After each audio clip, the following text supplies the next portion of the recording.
Joe Thornton, or Jumbo Joe, was an anomaly in the fast-paced world of professional hockey. His nickname, a nod to his large stature and to Jumbo, the elephant who died in his hometown, became synonymous with his unique playing style. While not known for his speed, often cited as a relative weakness, Thornton possessed an unparalleled hockey IQ, elite playmaking abilities, and a knack for dictating the tempo of a game. He could slow things down to his comfort level before threading a perfect pass, using vision and awareness to outthink opponents rather than outskate them.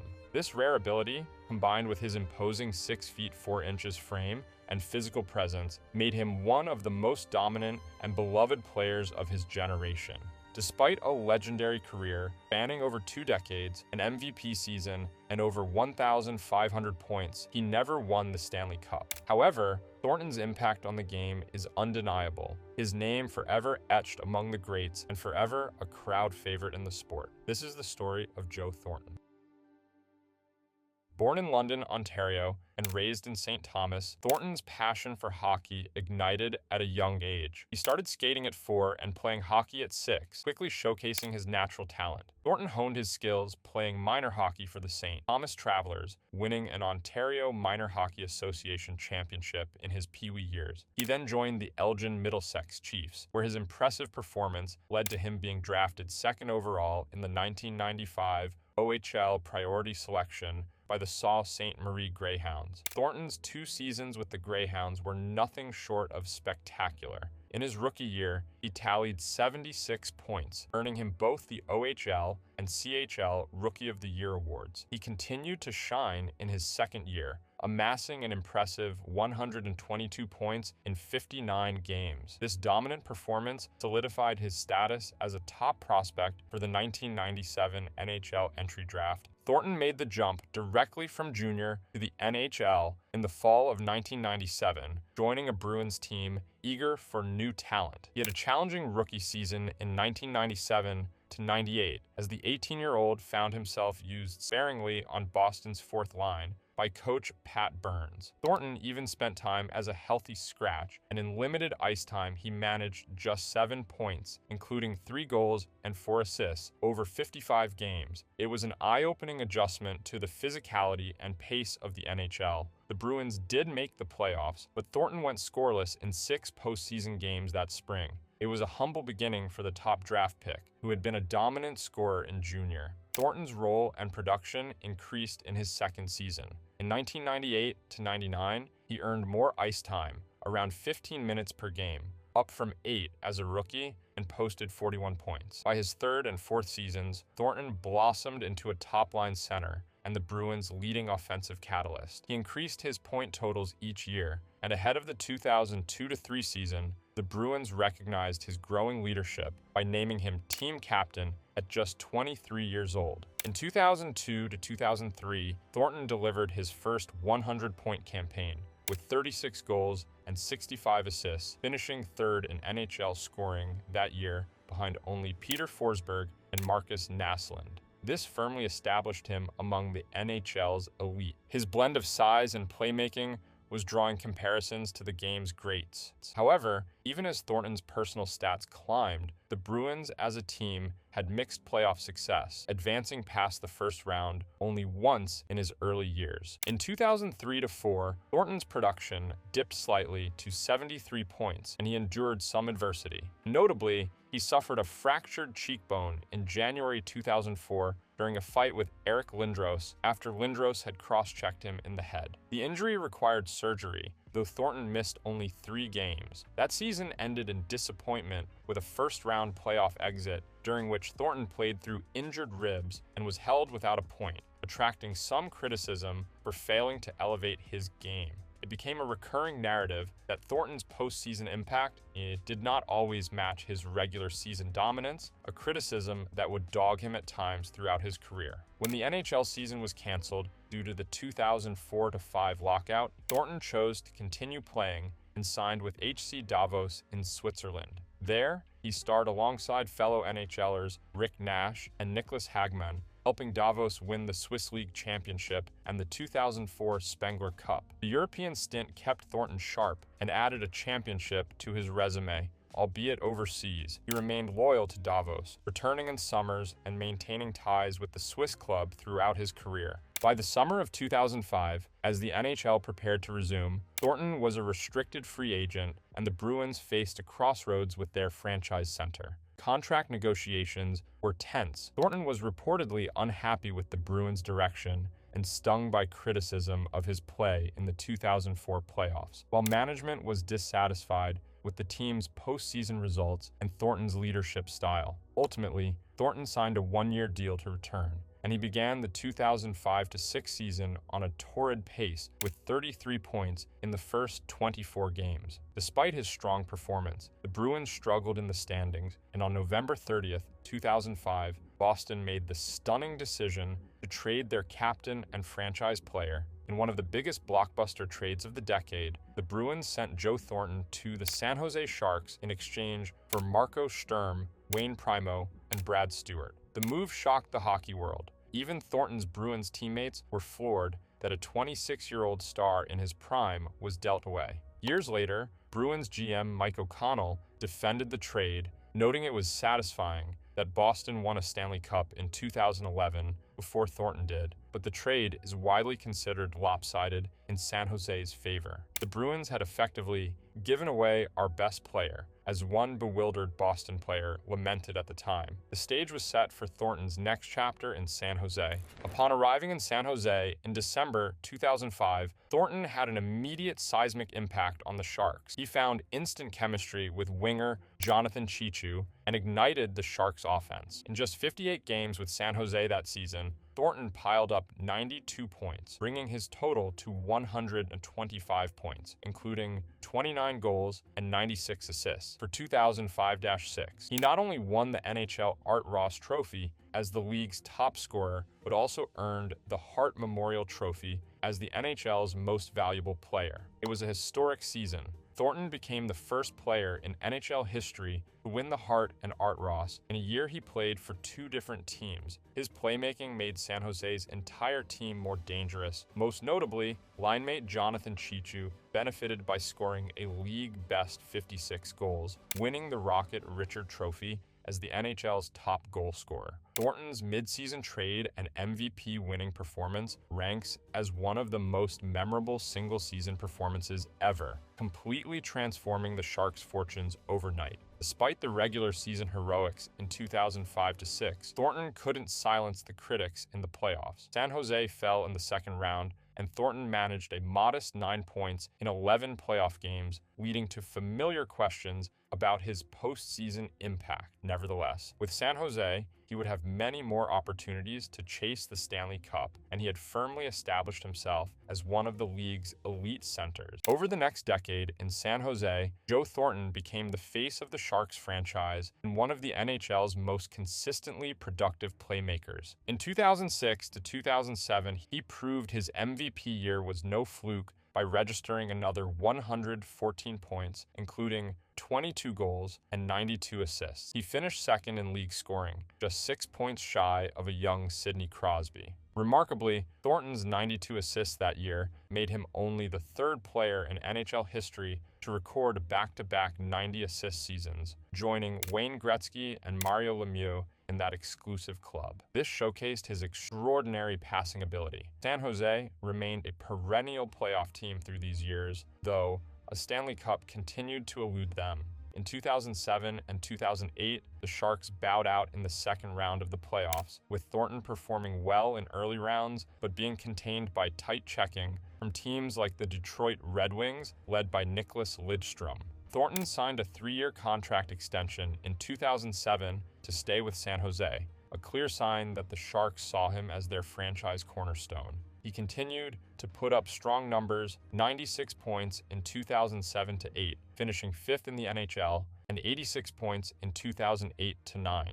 In 2008-09, Thornton's play helped San Jose win the President's Trophy as the NHL's top regular season team. However, That spring, the Sharks were stunned in a first-round playoff upset by the number 8 seeded Anaheim Ducks. Thornton logged only 5 points in the 6-game series, and questions persisted about the Sharks' ability to get over the hump in the postseason. San Jose's management continued to tweak the roster to find playoff success. Before the 2009-10 season, the Sharks acquired sniper Danny Heatley to play on Thornton's wing, creating a high-powered line of Heatley, Thornton, Marleau that immediately clicked. Thornton tallied 89 points that season, and the Sharks had one of their best seasons in franchise history. In the 2010 playoffs, Thornton finally enjoyed a deeper postseason run. San Jose advanced past Colorado and Detroit to reach the Western Conference Finals. It was Thornton's first trip to the conference finals, and he contributed a playoff career-high 12 points in 15 games. The run ended with a sweep at the hands of the eventual champion Chicago Blackhawks, but it was a sign that the Sharks with Thornton could be legitimate cup contenders. That offseason, the Sharks underwent a leadership shuffle. Longtime defenseman Rob Blake retired, and the team decided to reorganize captaincy roles after past playoff disappointments. Thornton, seen as the club's on-ice leader, was chosen as the new team captain for 2010 to 2011. Early in his captaincy, he notched the 4th hat trick of his career and surpassed Marleau as San Jose's all-time assist leader. He also recorded his 1,000th NHL point on April 8, 2011, a testament to his longevity and consistency. In the 2011 playoffs, Thornton led the Sharks to another conference finals appearance. He even scored an overtime series clinching goal in the first round against Los Angeles, silencing some critics who claimed he couldn't deliver in big moments. Net brings it back out, far side, Thornton, they score!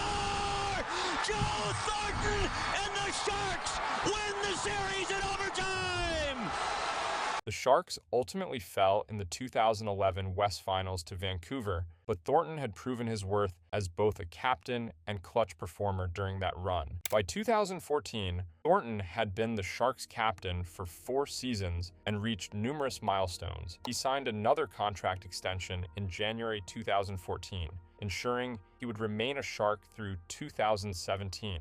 As of the end of the 2013-14 season, Thornton had amassed 1,194 career points and sat 24th on the NHL's all-time assist list with 852 helpers. He was by then the Sharks' franchise leader in assists, eventually finishing with 745 assists for San Jose, and was recognized as one of the top playmakers of his generation. However, the 2014 playoffs delivered a devastating blow to Thornton's Sharks. San Jose infamously squandered a 3-0 series lead in the first round against the Los Angeles Kings, losing the series in 7 games. Thornton had just 3 points in those 7 games, and the collapse led to an organizational shakeup. That summer, the Sharks stripped Thornton of the captaincy as the team signaled a need for new leadership and culture. Though Thornton remained with San Jose, the captain's role was passed to Joe Pavelski the following season. Thornton responded like a consummate professional. In 2014-15, despite the captaincy issue and the team ultimately missing the playoffs for the first time in over a decade, Thornton still reached a personal milestone by earning his 1,300th career point. Thornton had a renaissance 2015-16 season at age 36, posting 82 points, including 19 goals and 63 assists, and finishing 4th in NHL scoring. With Thornton centering the top line and a new coach, Peter DeBoer, behind the bench, the Sharks returned to the playoffs hungry. Thornton's playmaking in the 2016 postseason was superb. He racked up 18 assists and 21 points in 24 games as San Jose marched all the way to the Stanley Cup final for the first time in franchise history. Ultimately, they fell short in 6 games to the Pittsburgh Penguins, denying Thornton the cup, but it was the pinnacle of his Sharks tenure. That year, Thornton's excellence earned him NHL's second All-Star team honors in 2016, adding to a first All-Star team selection he earned back in 2006. Approaching 2 decades in the league, he remained among the NHL's elite playmakers. Milestones continued to pile up for Thornton as he pressed on into his late 30s. On March 6, 2017, he recorded his 1,000th NHL assist, becoming just the 13th player in league history to reach that plateau. Fittingly, the assist came on a goal by his longtime teammate and friend, Joe Pavelski. Thornton also joined the extremely exclusive club of players with 400 goals, 1,000 assists, and 1,500 games played. He achieved that feat in November 2018 when he scored his 400th goal, while already having surpassed 1,000 assists and appearing in his 1,500th game. Even after suffering a major knee injury in 2018, a torn ACL and MCL, that sidelined him for months. Thornton showed resilience by returning to play another 4 seasons. In February 2019, he moved into the top 10 all-time in assists, passing Gordie Howe for 9th place on the career assists list. By the end of his Sharks tenure, Thornton had climbed to 7th on the NHL's all-time assists leaderboard with 1,109 and 12th in all-time points with 1,539. After 15 seasons in San Jose and at age 41, Thornton decided to move on in pursuit of an elusive championship. The 2019-20 season had been disappointing for the Sharks, and Thornton expressed dissatisfaction that he wasn't dealt to a contender at the trade deadline to chase a Stanley Cup. He became a free agent in the fall of 2020 and chose to sign elsewhere for the first time since the 2005 trade. In October 2020, Joe Thornton signed a 1-year, $700,000 contract with the Toronto Maple Leafs. Joining Toronto was a homecoming of sorts. The Maple Leafs were a team Thornton had grown up watching in Ontario, and now he hoped to help their talented core make a deep playoff run.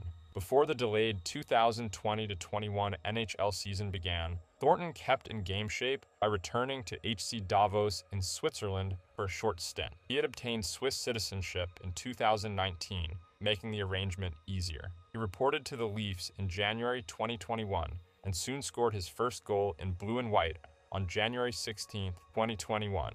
At 41 years old, Thornton was no longer a first-line player, but Toronto valued his leadership and playmaking in a depth role. He often skated on a line with younger offensive stars, providing veteran savvy. An early season rib fracture sidelined him for a few weeks, but he returned and finished the shortened 56-game season with 20 points, including 5 goals and 15 assists in 44 games. Thornton became the oldest player in Maple Leafs history to score a goal, and he brought a calming, positive presence to the locker room. Toronto excelled in the regular season, finishing first in their division, and Thornton contributed on the power play and in spot duty. In the 2021 playoffs, Thornton finally got to play postseason hockey for his hometown team. He scored 1 goal in Toronto's first-round series against the Montreal Canadiens. However, in a stunning turn, the Leafs were eliminated in 7 games after leading the series 3-1, another playoff heartbreak for Thornton to endure.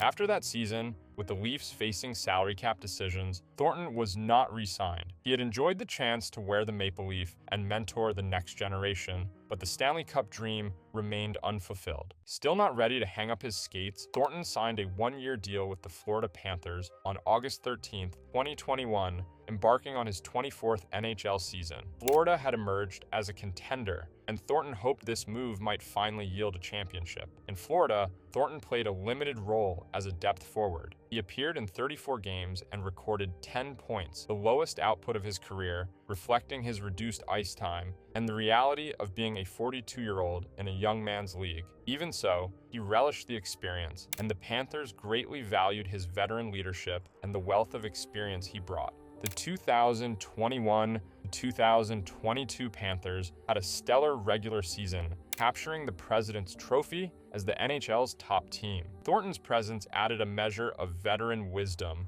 to the high-flying Panthers lineup. Unfortunately, the Panthers' playoff run fell short as they were ousted in the second round, and Thornton did not get into game action in the later stages of the playoffs. When that season ended without a cup, it marked the end of Thornton's on-ice journey. After going unsigned to start 2022-23, Thornton officially announced his retirement from the NHL on October 28, 2023. Thornton retired with an incredible body of work, 1,714 regular season games, the 6th most in NHL history, 430 goals, 1,109 assists, and 1,539 points over 24 seasons. At the time of his retirement, he stood 12th on the NHL's all-time points list and 7th in all-time assists. He was notably the last active NHL player who had also played in the 1990s, a symbol of his extraordinary longevity. In January 2024, the Sharks announced they would retire Thornton's iconic number 19 jersey, and they raised it to the rafters later that year on November 23,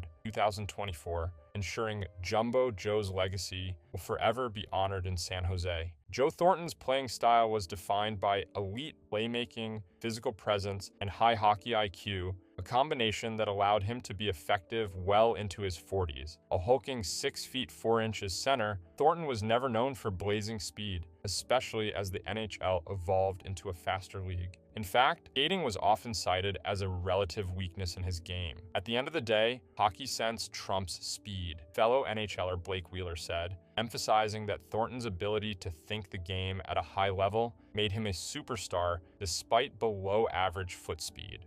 In Thornton's case, his vision and awareness consistently outweighed any lack of quickness. He could dictate the tempo of play, often slowing it down to his comfort level, then suddenly thread a perfect pass to a teammate. This rare ability to alter the pace of a matchup to his advantage was a hallmark of Thornton's game. Thornton is widely regarded as one of the best passers of all time. His on-ice vision and creativity were second to none in his era. Thornton had a knack for seeing passing lanes that no one else could, and he possessed the soft, precise touch to deliver the puck right on his teammate's stick. You find a spot, put your stick where it's supposed to be, and it'll be in the spot where you need to shoot it, said longtime Bruins winger Glenn Murray, recalling how effortlessly Thornton could set up goal scorers. He made those around him better. During his years in San Jose, an astonishing 63 different players scored goals off Thornton's assists, from future Hall of Famers to journeymen, illustrating how many careers he positively affected. As former teammate and GM Doug Wilson quipped, statistically, you go way up when you play with Joe Thornton, and that's the ultimate compliment. Even defenders who knew Thornton well struggled to stop his setups. His childhood friend and fellow NHLer Brian Campbell noted, "If there's a hole the size of a puck between your skates, he'll find it and thread it through. You know what he's going to do, and you still can't defend it." Such was Thornton's playmaking genius, highly predictable, yet practically unstoppable. In addition to his passing skills, Thornton used his large frame and strength, often dubbed dad strength, to shield the puck and win battles along the boards. He wasn't an overly aggressive power forward in terms of big hits, but he excelled at protecting possession and extending plays in the offensive zone. His long reach allowed him to fend off checkers and maintain control until he could find an open man.